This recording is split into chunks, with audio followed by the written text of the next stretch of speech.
Thank you, Madam Mayor. Thank you, Councillor Sims. Councillor Watson, please.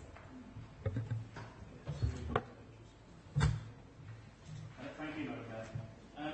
One of the fundamental principles of interpreting adopting is to look at the words that the parties have actually chosen to use. So I'm going to do that. I'm just going to look at the section on sustainable economy, because the economy is something that I'm very, very interested in. It's a good, progressive, developing, prosperous economy that will deliver the economic resources that will support everything else that we want to do within the borough.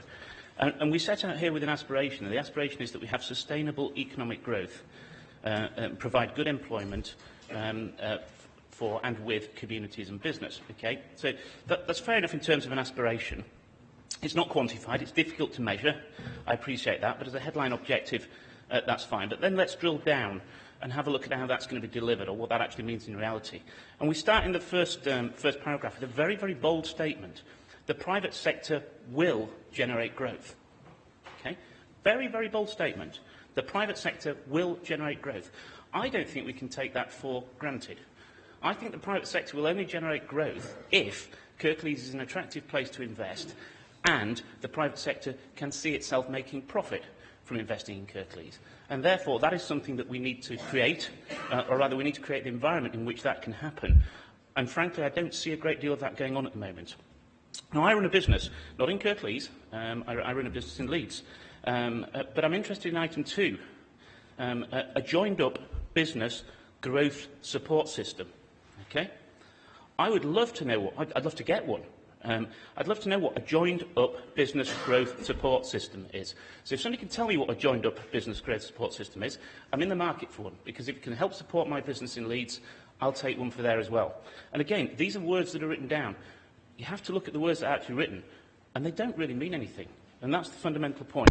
Move down to part 5, okay? Working more closely with business partners to change attitudes, okay?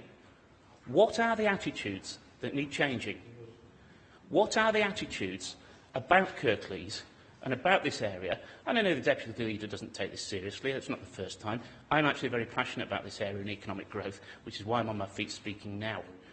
What are the attitudes about this area that need changing? How are they going to be changed? And what does change look like? Whose attitude? Who has those attitudes?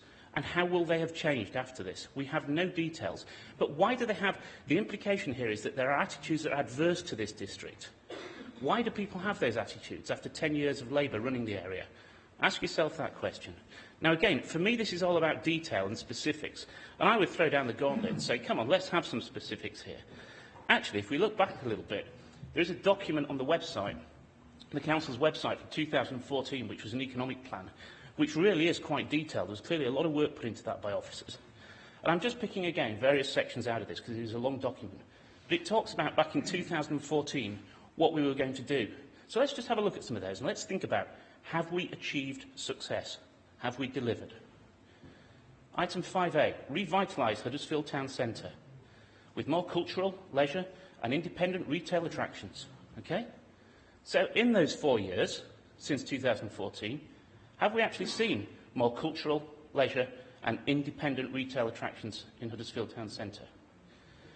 Develop mixed-use schemes in the town centre to include quality residential and office space, including a St George's Quarter, a waterfront quarter and other prominent gateway sites. Okay? Are they there? If they are, show us them. Deliver the Huddersfield Smart Town Initiative. Okay? Have we done that? Have we got that? Does it look pretty smart? I'll tell you what, I nipped into Sainsbury's tonight before I came here just to buy some water. As I came out, I looked at the building just directly opposite Sainsbury's. Have a look at that next time you're up there and tell me if you think this is a smart town looking at that building, if there has been an initiative to make that smart. It's not. Okay? Kickstart the transformation of Dewsbury, building on its strategic location and driven by integrated housing and economic development in and beyond the town centre and connected to communities. Is that the Dewsbury that you recognise 4 years on? Have we achieved that? Transformation of Dewsbury, building on its strategic location, driven by integrated housing and economic 30 seconds, development. Councillor Watson. Redevelop Pioneer House as a key town centre building. Use neighbourhood level economic development. I could go on. I'm not going to. I think I've made my point. We need more than platitudes. We actually need detail, and if we are going to rely on the private sector to generate growth, as this says, then we need to engage with them. Thank you, Councillor.